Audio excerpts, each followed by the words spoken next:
রিয়ালের সাদা মেঘে ভেসে বেড়ানো এক প্রশ্ন। হারিয়ে গিয়েছিলেন নাকি ঝড়ের আগে নিস্তব্ধতা ছিল সেটা? প্রশ্নের আসল কনটেক্সট ভিনিসিয়াস জুনিয়র। 2024 ব্যালন ডি'অরের দৌড়ে থাকা ভিনিসিয়াস জুনিয়র 2025-26 মৌসুমে শুরুতে যেন নিজের ছায়া। শাভি আলোনসোর অধীনে 33 ম্যাচে মাত্র 7 গোল 8 অ্যাসিস্ট, তার মধ্যে 6 গোলই মৌসুমের প্রথম ভাগে। এরপর টানা 16 ম্যাচ গোলশূন্য। বাম প্রান্তের সেই চেনা স্পিড ছিল, কিন্তু ছিল না আগের ধার। ডিফেন্ডাররা তার কাটিন আগেই বুঝে ফেলছিল। বক্সের ভেতরে সিদ্ধান্তে দেরি, শটে অনিশ্চয়তা। অক্টোবরে আন্তর্জাতিক বিরতির পর 3 মাসে মাত্র 3টি অ্যাসিস্ট, একজন ম্যাচ উইনারের জন্য যা যথেষ্ট নয়।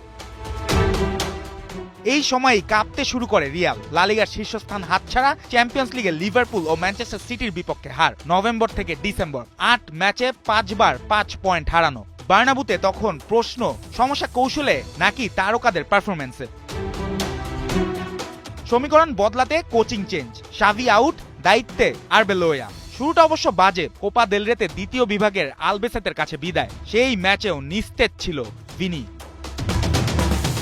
কিন্তু এখানেই গল্পের মোড়। আরবেলোয়া প্রথম দিন থেকে স্পষ্ট বার্তা দেন, ভিনিসিয়াস জুনিয়র বিশ্বের সবচেয়ে এক্সাইটিং খেলোয়াড়দের একজন। প্রকাশ্য সমর্থন, পূর্ণ আস্থা আর স্পষ্ট ভূমিকা। ডাগআউটের এই বিশ্বাসই যেন বদলে দেয় মাঠের মানসিকতা।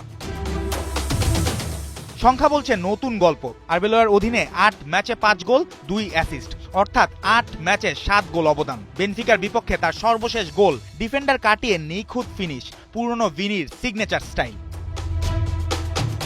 এখন আর সেই রোটেশনের নামে বেঞ্চ নয়, অদ্ভুত পজিশনে পরীক্ষা নিরীক্ষাও নয়। তাকে দেয়া হয়েছে স্বাধীনতা, বাম দিক থেকে ভেতরে ঢুকে আক্রমণে ঝাঁপিয়ে পড়ার। ফল, গতি, স্কিল, ডিরেক্টনেস সব একসঙ্গে। দলের ফলেও প্রভাব স্পষ্ট। টানা 8 লিগ জয়, লা লিগায় বার্সেলোনার চেয়ে 2 পয়েন্টে এগিয়ে শীর্ষে রিয়াল।